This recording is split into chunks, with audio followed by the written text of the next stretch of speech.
예수님이 초림하실 당시 이스라엘 백성들은 왜 예수님을 거절했을까요? 그들이 여호와를 안 믿었나요? 아니에요. 그들이 바알을 섬기고 다곤을 섬기고 이방 신을 섬기며 패역했나요? 아니에요. 산전수전 다 겪어온 이스라엘 아닙니까? 하나님께 반역해서 매도 맞고 그러다가 다시 돌이키고 지금은 비록 로마의 지배 아래 있긴 했지만 이제 어느 정도 신앙적으로는 안정된 생활을 살고 있었어요. 그들이 뭐 로마의 제우스를 섬겼나요? 아니에요. 여호와를 위한 제사도 드리고 절기도 지키고 그리고 메시아를 기다리기조차 했어요. 그런데 왜 메시아이신 예수님이 오셨는데 거절했을까요? 그들은 메시아의 오심을 갈망했지만 메시아의 사명이 무엇인지에 대해서는 참으로 제대로 알지 못했죠. 그들은 죄로부터의 구원이 아니라 로마로부터의 해방만을 고대하고 있었어요. 그들은 로마의 권세를 깨트리고 이스라엘을 대제국으로 만드는 그런 정복자로서의 메시아가 오기를 고대했죠. 이스라엘 사람들은 참 옛날부터 이방 민족들로부터 많은 고난을 당한 그런 사람들이잖아요. 그러다 보니까 그런 압제 속에서 살다 보니까 그들의 희망은 성경에 있는 하나님의 약속뿐 아니겠습니까? 근데 성경을 보면 구약 성경에 보면 초림과 재림의 약속이 다 나옵니다. 메시아가 세상 만국을 정복하시고 새로운 나라를 주시겠다는 약속이 구약 여러 곳에 나와요. 그러니까 그 메시아를 이스라엘 사람들은 참 고대했습니다. 우리가 지금은 비록 이런 고통을 당할지라도 메시아가 오면 그 메시아가 오기만 하면 그때 두고 보자.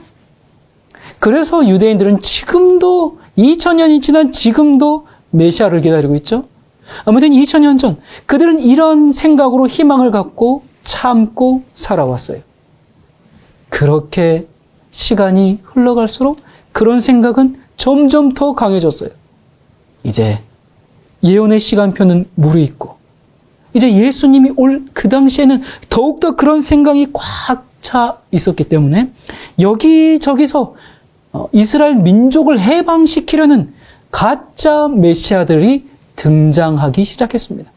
사람들은 그들의 카리스마에 열광하면서 이리저리 따라다니기도 했어요. 그들이 비록 가짜였을지라도 아무튼 메시아는 이런 모습으로 올 것이다 라고 모두들 기대하고 있었고 그들도 이때쯤에 메시아가 올 때가 되었어 라고 알고 있었어요. 그렇게 이스라엘 사람들은 메시아가 오면 자기들을 세상에서 가장 잘 나가는 사람으로 만들어줄 것으로 기대했죠.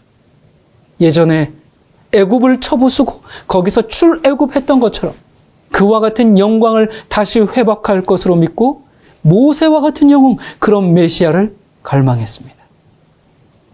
그런데 메시아가 자기들이 기대했던 모습으로 오지 않은 거예요.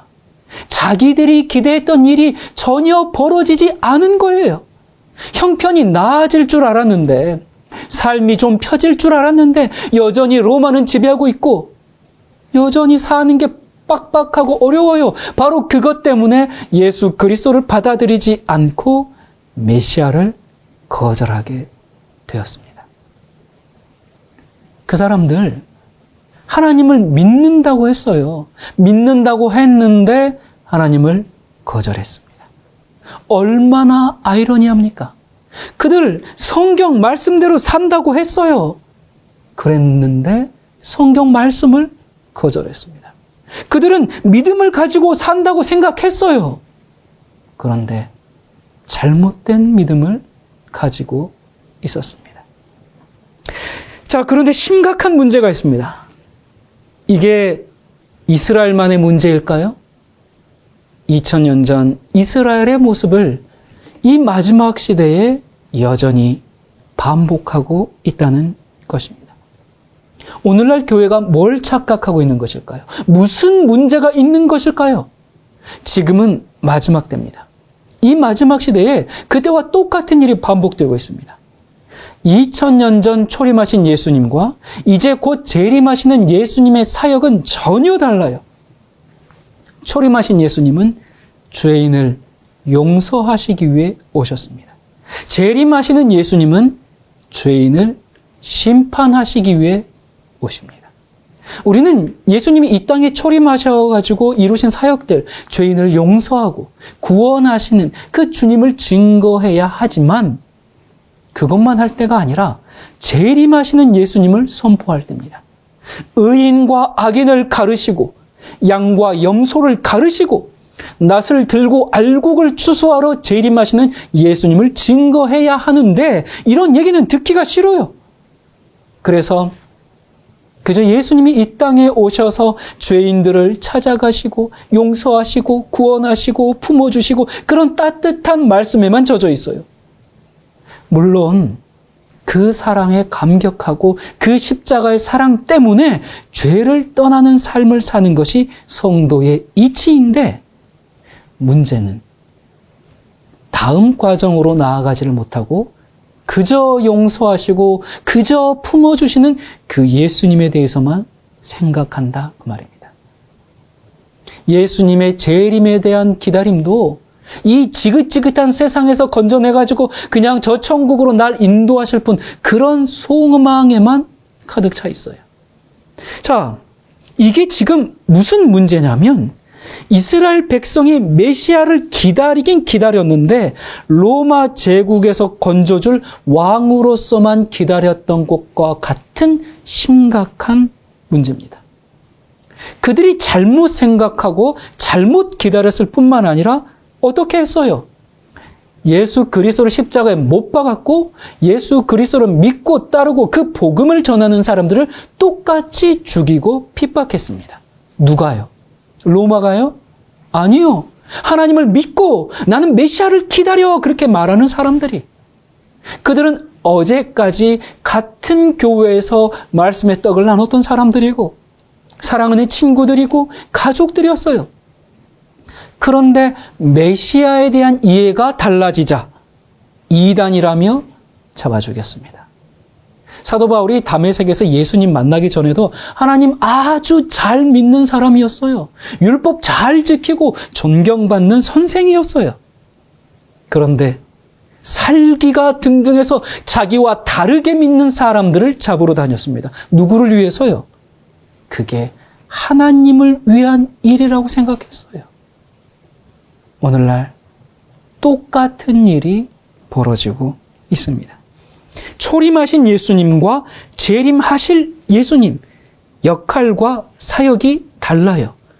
그런데 오늘날 많은 교회가 재림하시는 예수님을 초림 때 예수님으로 똑같이 믿게 만들어버렸어요. 그러니까 다시 말씀드리면 재림하실 때는 죄인을 구원하러 오시는 게 아니에요. 이것은 초림하실 때의 주님의 사명입니다. 초림하실 때는 죄인을 구원하기 위해서 죄짐을 지러 오시는 분이셨어요. 보라, 세상 죄를 지고 가는 하나님의 어린 양이로다. 어린 양으로 제물이 되기 위해 오셨어요. 하지만 재림하실 때는 이 죄와는 전혀 상관없이 오십니다. 어린 양으로 오셔가지고 또 제물 되나요? 아니에요. 이제는 제사장의 옷을 벗어요. 중보자의 옷을 벗어요. 하나님과 인간 사이의 죄인 사이에서 중보하셨던 그 옷을 벗어요. 이제는 만왕의 왕, 만군의 주로 세상을 다스리기 위해서 오시는 겁니다. 그래서 요한계시록에 예수님께서 자신을 소개하기를 뭐라고 합니까? 전에 죽었었던 분, 전에 어린 양으로 너희 죄를 감당했던 분, 전에 내가 그렇게 했었노라. 그래서 이제는 어떻게 하겠다 그러세요? 이제는 예수 그리스도를 믿고 죄에서 벗어난 승리자들, 이기는 자들을 데리러 오시는 분으로 소개합니다. 어린 양으로서 죄를 용서하고 죄를 짊어지기 위해서 재림하시는 분이 아니에요. 그래서 여러분 계시록을 보세요. 끊임없이 우리에게 욕심을 이겨라, 죄에서 이겨라, 이기고 또 이겨라, 이기는 자가 되어야 한다. 계속 반복하고 있어요. 그러므로 예수님이 다시 오시기 전에 무슨 일이 먼저 있어야 하는가? 침례 요한이 메시아의 길을 평탄케 하며 준비한 것처럼 재림 전에 십자가로 말미암아 이긴 자들, 승리한 자들이 있어야 합니다. 십자가의 사랑으로 말미암아 그리스도인으로 사는 사람들, 연약하여 실수하고 넘어질지라도 고의적이고 의도적인 죄를 짓지 않는 사람들, 예수님이 재림하시는데 여러분 생각을 해보세요. 우리 속에 죄가 있으면 어떻게 되겠어요? 예수님 초림 때는 죄 있어도 괜찮았어요. 왜요? 용서받으면 되니까. 그런데 재림 때는 내 죄를 짊어지러 오시는 분이 아니에요. 재림 때도 죄가 있는 사람은 뭐라고 절규합니까? 계시록 6장 16절, 산들과 바위에게 말하되 우리 위에 떨어져 보좌에 앉으신 이의 얼굴에서와 그 어린 양의 진노에서 우리를 가리우라. 처참하게 부르짖습니다. 죄 있는 사람이 어떻게 하나님의 얼굴을 볼 수 있겠어요? 공포 속에서 얼굴을 가려달라고 두려워 소리 지를 뿐이죠. 그래서 지금 우리는 어떻게 해야 하는가? 이 마지막 때, 이 재림의 때 우리는 어떤 준비를 하며 어떻게 살고 있어야 하겠는가? 하나님, 이 죄들이 너무나 싫습니다. 이 죄에서 벗어나게 해주세요. 이길 힘을 주세요. 정말 간절히 매달리고 기도해야 합니다. 그런데 오늘날 너도 나도 할 것 없이 거의 모두 다가 초림 때 예수님처럼 재림 때도 내 죄를 용서해 주시는 분으로 생각합니다. 그래서 적당히 죄가 있어도 예수님의 은혜로 구원받고 영광의 나라에 들어갈 것이라고 믿고 교회에서도 그렇게 가르쳐요. 이것이야말로 재림하시는 예수님을 맞이하지 못하게 만들어버리는 사탄의 가장 큰 미혹입니다. 사실 예수님이 당장 재림하셔도 뭐 아무 이상할 게 없어요. 근데 왜 이렇게 시간을 늦추고 계시는지 아십니까? 바로 저와 여러분 때문에. 사실 이 세상 역사는 이미 오래전에 끝났어야 했습니다. 그런데 우리 주님은 너무 자비해서 우리에 대한 희망을 저버리지 않으시고 우리를 계속 기다리고 계세요. 예수님을 굳게 붙들고 믿음으로 예수님의 은혜를 주장하고 그 은혜를 힘입어서 완전히 우리의 죄를 도말하는 그 역사를 갖도록 하기 위해서 예수님께서 아직도 시간을 늦추시고 자비를 베풀고 있어요. 계시록 7장 1절에 이 일 후에 내가 내 천사가 땅 내 모퉁이에 선 것을 보니 땅의 사방의 바람을 붙잡아 바람으로 하여금 땅에나 바다에나 각종 나무에 불지 못하게 하더라. 사실 예수님이 재림하셔서 이 땅에 오실 때는 이미 지났어요. 여기 보니까 내 천사가 바람을 놓으려고 할 때, 바람을 놓으면 이 땅에 환란이 시작되는 것이거든요. 예수님이 이 땅에 있는 당신의 백성들을 쭉 이렇게 찾아보니까 별로 없어요.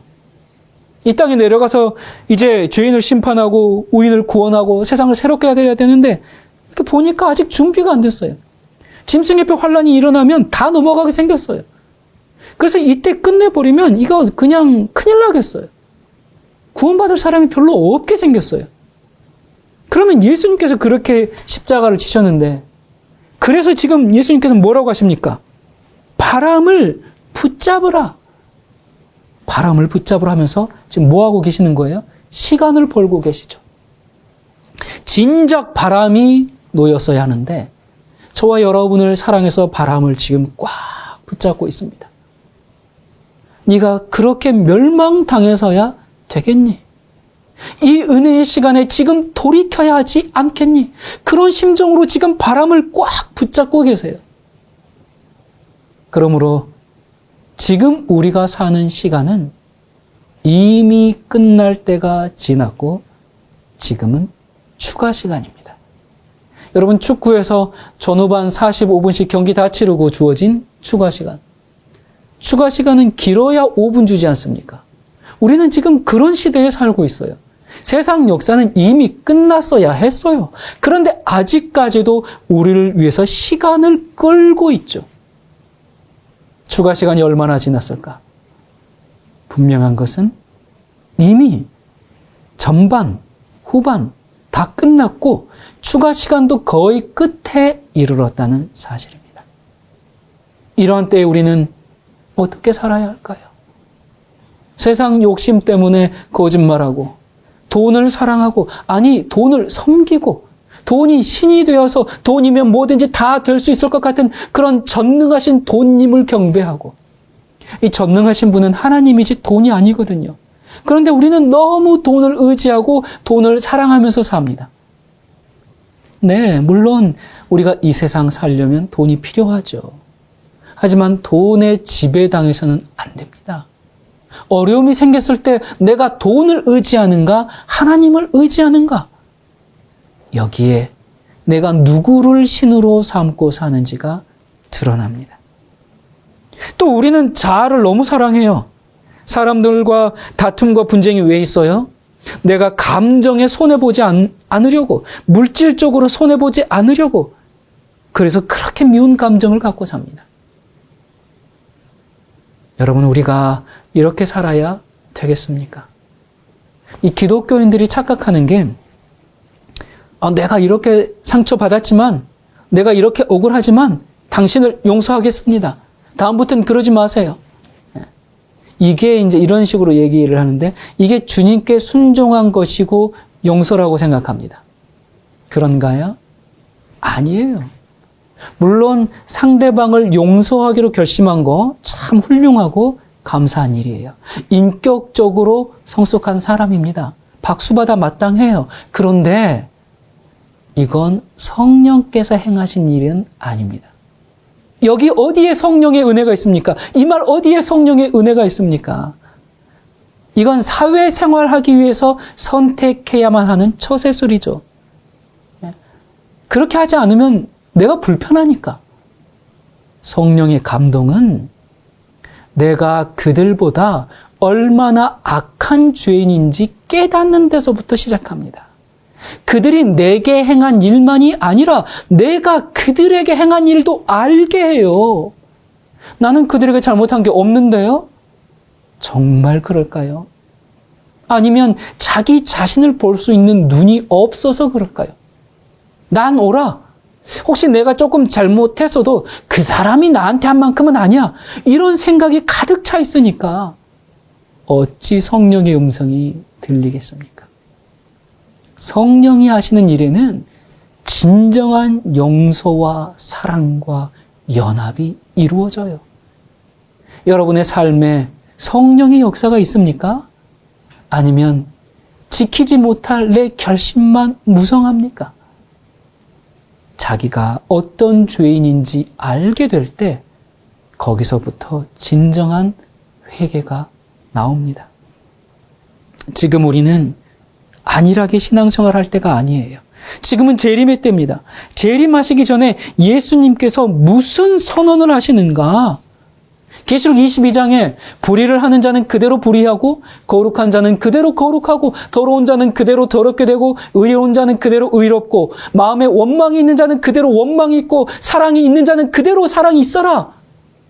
이때는 내 죄를 용서해 주는 예수님의 피가 더 이상 없어요. 그대로 고정이 되는 거 아닙니까? 그래서 예수님의 피는 언제 필요해요? 지금요. 우리 주님의 십자가의 은혜와 능력이 주어지는 이때, 마지막 선고가 발해지기 전에 우리는 주님의 은혜를 붙잡고 성령을 따라야 합니다. 여러분은 예수님을 믿으시죠? 그렇다면 재림하실 예수님도 믿으십니까? 불의를 심판하시고 죄를 없이 하시고 하나님의 백성만 이끌어 가실 그 재림도 믿습니까? 아니면 여전히 그 초림 때 예수님의 사역만 생각하면서 용서하시는 주님, 내 속에 죄가 있어도 괜찮은 것처럼 그렇게 자기를 속이면서 살고 있습니까? 악의 권세가 믿는다고 하는 사람들까지도 기만하고 있는 시대입니다. 이것이야말로 마지막 시대 정말 큰 사탄의 기만입니다. 하나님께서 은혜를 베푸셔서 이 기만을 깨트려 주시기를 정말 간절히 기도합니다. 초림 때 세상과 재림 때 세상, 초림 때 이스라엘 백성과 재림 때 마지막 백성.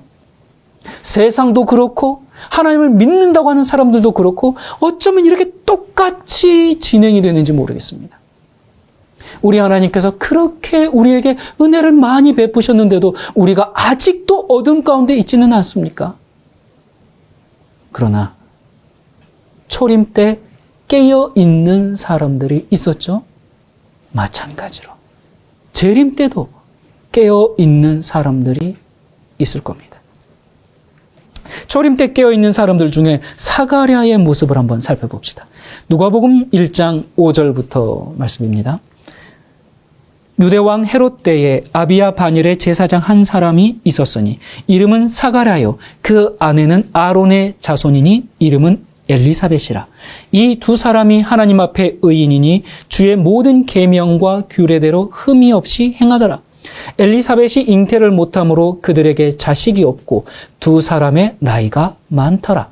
마침 사가랴가 그 반열의 차례대로 하나님 앞에서 제사장이 직무를 행할세 제사장의 전례를 따라 제비를 뽑아 주의 성전에 들어가 분향하고 모든 백성은 그 분향하는 시간에 밖에서 기도하더니 주의 사자가 그에게 나타나 향단 우편에 선지라.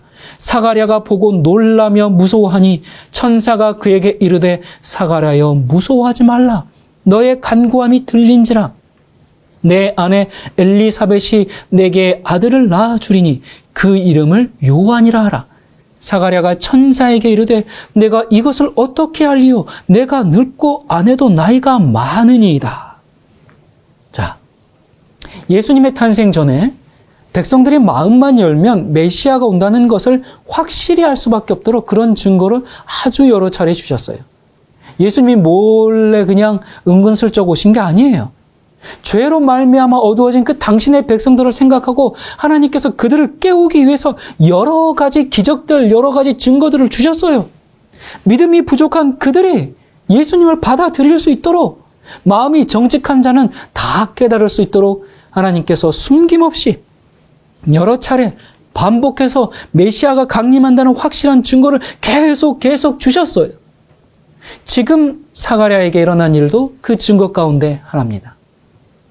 하나님께서 왜 사가랴를 선택해서 사가랴의 아들이 예수님의 앞길을 준비하도록 했을까? 여러분, 우리는 하나님께 쓰임받기를 원하죠. 부모님이 자녀를 위해 기도할 때도 하나님께 쓰임받는 자녀 되게 해달라고 우리 기도하죠. 자, 그렇다면 하나님은 어떤 사람들을 사용하실까? 그것이 본문 말씀에 나타납니다. 6절. 이 두 사람이 하나님 앞에 의인이니 주의 모든 계명과 규례대로 흠이 없이 행하더라. 이 두 사람이 왜 의로운 사람이라고 그래요? 하나님의 말씀과 계명대로 살기 때문에 의인이요. 의인이기 때문에 이렇게 삽니다. 우리가 오해하는 게 열심히 그러면 계명을 지켜서 열심히 노력해서 열심히 순종해서 하나님께 용납받는 의인이 되자 그렇게 하려고 하면 우리는 평생 노력해도 의인이 안 돼요. 여러분 그거 아시죠? 그런 식으로 예수님을 아무리 믿어도 우리는 의인이 되지 않아요. 예수 그리스도로 말미암아 의로워진 사람이 계명과 말씀을 지키며 사는 것이죠. 그런데 이 단순한 진리를 사람들이 잘 깨닫지를 못해요. 그래서 자꾸 순서를 바꾸려고 합니다. 그래서 계명을 지켜야 합니다. 안식일 지켜야 합니다. 그렇게 말하는 사람들 중에 참 답답한 사람 많습니다. 안식일을 이거 안 하고 저거 안 하는 그런 날로 열심히 지키려고 합니다. 그래서 자기가 보기에 자기 기준에 좀 못 미친다 싶으면 막 흥분해요. 그래서 막 정죄하고. 아니, 그렇게 정죄하려면 차라리 안식일을 지키지 말지. 아니, 나는 안식일 지키기 위해서 이런 희생 저런 희생했는데 넌 왜 그렇게 지켜? 이건 무슨 마음이에요? 이게 지금 정말 안식일을 사랑해서 그러는 거예요? 아니면 나는 이만큼 했는데 남들이 그렇게 안 하면 내가 손해보는 것 같은 마음이 들어서 그러는 거예요?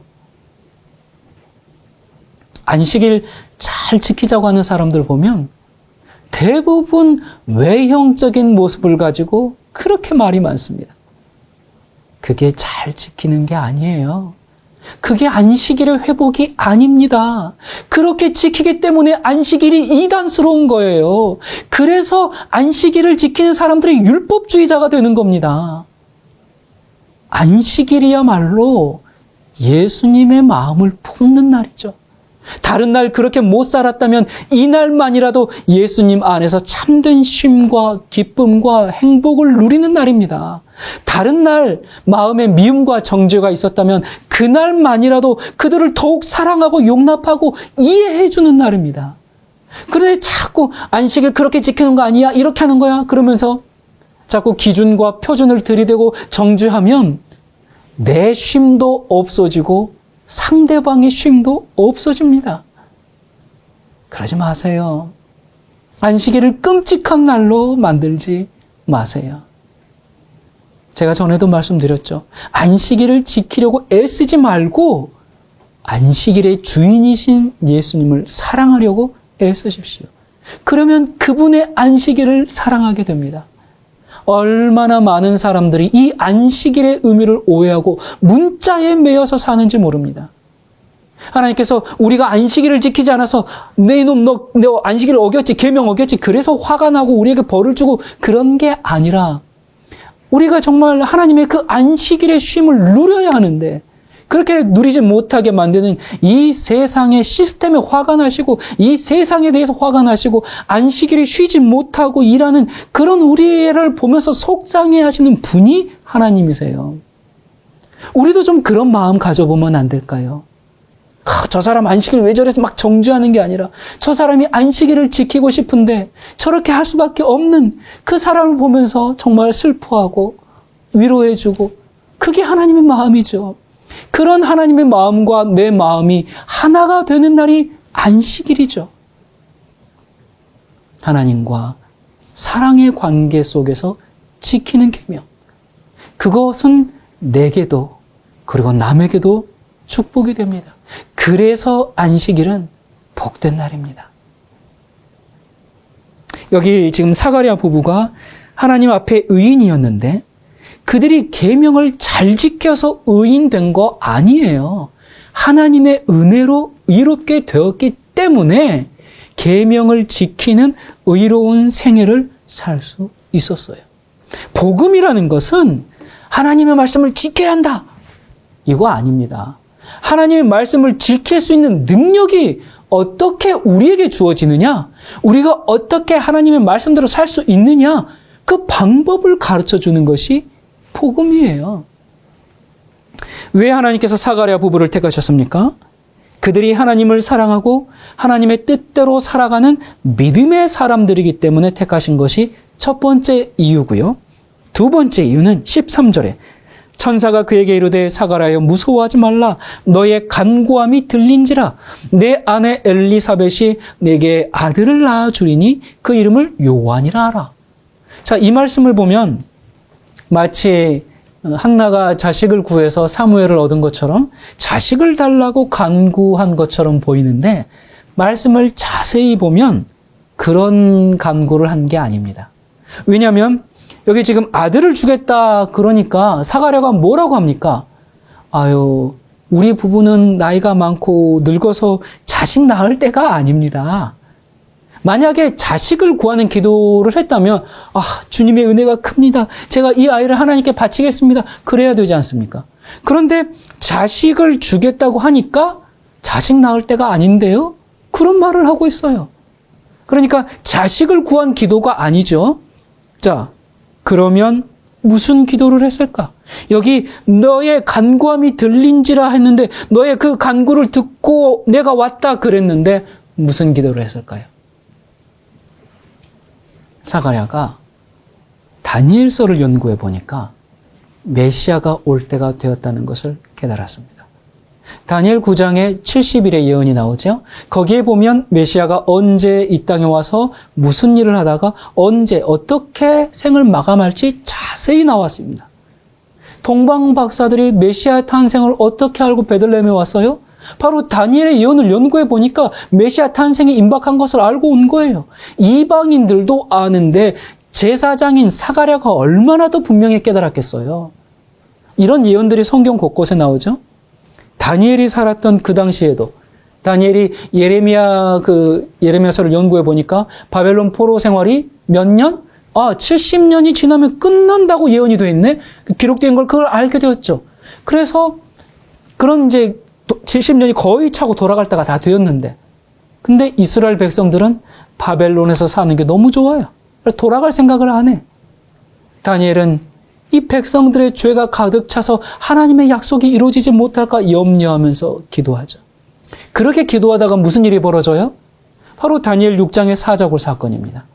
다니엘이 다른 제목으로 기도한 게 아니라 포로 70년이 맞춰가는데 이스라엘 백성은 회개하지 않고 죄악 속에 묻혀 있으니 다니엘이 죽음을 무릅쓰고 이스라엘의 죄를 자기의 죄로 여기면서 회개하는 기도입니다. 그 기도의 내용은 다니엘서 9장에 기록되어 있어요. 자, 이런 기도를 어찌 멈출 수가 있겠습니까? 그래서 사자굴에 들어가게 될 것을 알면서도 목숨을 걸고 한 기도예요. 자, 그와 같은 심정으로 사가랴는 메시아가 올 때가 되었음을 깨달았습니다. 그런데 교회를 보니까 캄캄해요.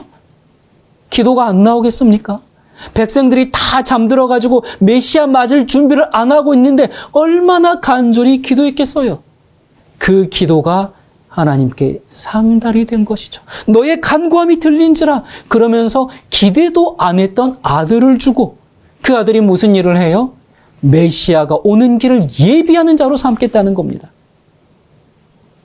어차피 사람은 태어나면 다 죽거든요. 그런데 메시아의 길을 준비시키다가 죽는 사명은 얼마나 영광스럽습니까? 자, 이제 우리는 어떻게 해야 되는가? 지금 이 시대는 어떤 때가 되었는가? 코로나가 세계를 휩쓸고 언제 종식될지 아무도 모릅니다. 목사님, 그런 전염병은 늘 있었던 거 아닌가요? 아니에요. 이렇게 전 세계적인 전염병은 과거에 없었습니다. 지역적으로는 있었겠죠. 이번 코로나 사태를 통해서 우리는 크게 두 가지를 알게 됐습니다. 첫 번째는 전 세계적인 현상이었다는 것. 성경을 보면 그 당시에도 전 세계적인 재앙이 있었던 때가 한 번 있었습니다. 언제입니까? 노아 홍수 때. 노아 홍수는 지역적인 일이 아니라 전 세계적인 현상이었어요. 예수님께서 마지막 때의 징조로 말씀하신 것 중에 하나가 뭐라 그랬죠? 노아의 때와 같다 그랬습니다. 지금 이 전 세계적인 현상 참으로 노아의 때와 같습니까? 그렇습니다. 두 번째, 사회적 안녕을 위해서 국가가 개인의 자유를 얼마든지 통제할 수 있다는 사실을 이것도 전 세계적으로 받아들이게 됐습니다. 여러분, 이것이 뭘 의미하는지는 잘 알 거예요. 큰 위기 앞에서는 종교의 자유, 신앙의 자유도 얼마든지 억압될 수 있음을 보여주는 아주 확실한 증거가 되었죠. 이렇게 전 세계적인 현상은 과거에 없었어요. 이 일들은 전 세계적으로 연합된 하나의 세력으로부터 거대한 핍박의 시간이 가까이 오고 있음을 알려주고 있습니다. 인류의 종말이, 예수님의 재림이 얼마나 가까이 이르렀는지 지금 우리에게 알려주고 있어요. 자, 지구 역사가 막을 내리기 전에 초대교회 오순절 성령의 임하신 것 같은 성령의 침례가 임하는 시기가 되었습니다. 늦은 비 성령이 임하는 그런 때가 되었습니다. 늦은 비 성령의 크신 권능이 우리에게 임해서 세상 역사의 마지막을 장식하게 됩니다. 늦은 비 성령이 임해서 사람들이 권능을 행함으로 인간이 영광을 받나요? 아니요. 하나님은 절대로 인간을 높이는 방법으로는 역사하지 않습니다. 왜냐하면 인간이 높아짐으로 말미암아 죄가 들어왔거든요. 높아지고자 하는 마음이 죄의 시작이거든요. 자꾸 사람들에게 드러나고 싶어하는 마음이 교만이거든요. 하나님이 나를 사용하셔야지 누굴 사용하시나, 이런 마음 있는 사람에겐 성령이 임하지 않아요. 교회에서도 내가 그 일을 해야지 왜 날 안 시키나, 이런 마음 있는 사람은 성령의 사람이 아니에요. 하나님은 인간의 겸손을 통해서 역사하십니다. 그러므로 교만이 깨지고 자아가 깨지는 그런 경험을 하며 성령을 구할 때 그 사람에게 성령이 주어지는 것이죠. 성령은 그 사람을 높이기 위해서가 아니라 하나님의 마지막 일을 하시기 위함입니다. 그렇다면 마지막 일이 뭔가? 그게 무슨 일인가? 온 땅을 환하게 하는 일입니다. 어떻게 하면 온 땅이 환해져요? 예수님의 형상이 충만히 드러나야 온 땅이 환해집니다. 하나님의 마지막 남은 일이 뭐냐? 그래서 마지막 성령의 부어주심이 왜 있느냐? 그것은 예수님의 아름다운 향기가 온 땅을 환하게 비추는 거예요. 그 다른 거 아닙니다. 그게 마지막에 하시는 일입니다. 그래서 마지막 성령을 부어주십니다. 그렇다면 예수님의 형상은 어떤 형상이에요?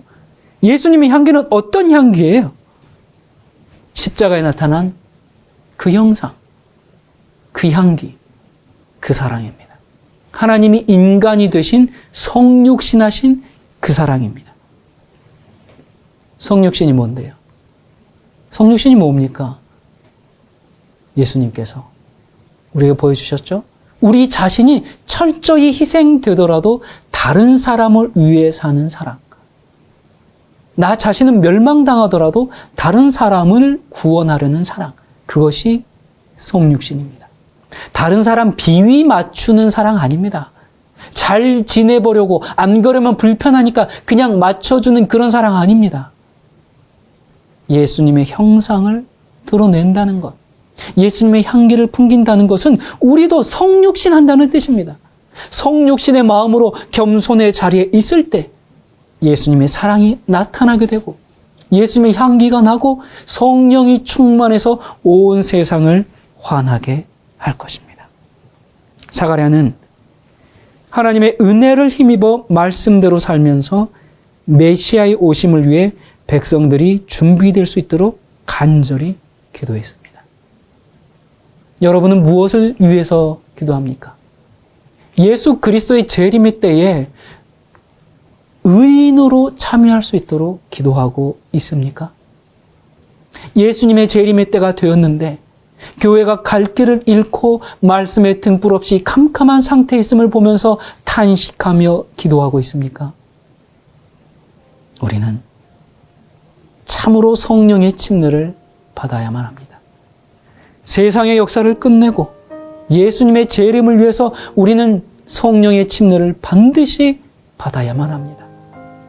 이 세상이 너무나 죄악에 빠져 있고 사람들이 세상을 사랑함과 자신을 사랑함에 빠져 있기 때문에 성령의 권세로 자기를 사랑하는 그 마음을 깨트리지 않으면 도무지 희망이 없어요. 사람들이 죽음의 길로 향하는 것인지도 모르고 그것이 마치 자기들에게 구원이나 주는 것처럼 죄를 붙들고 있고 이 시대를 깨우는 말씀을 온 힘을 다하여 대적하는 그런 시대에 살고 있습니다. 그러므로 지금 우리에게 성령의 침례가 반드시 임하도록 기도하도록 합시다. 기도하겠습니다. 사랑의 하나님 아버지, 지금 우리가 사는 시대는 여러 가지 기만이 난무하고 있습니다. 그 중에 예수님의 재림을 맞이하지 못하도록 그저 사람들의 마음을 평안하다, 안전하다, 죄가 있어도 괜찮다, 용서받으면 된다 이렇게만 얘기하며 삶의 철저한 회개와 개혁을 요구하지 않는 그런 시대가 되었습니다. 아버지, 이 시대에 필요한 복음, 이 시대의 진리가 세상과 교회를 깨울 수 있도록 도와주시옵소서.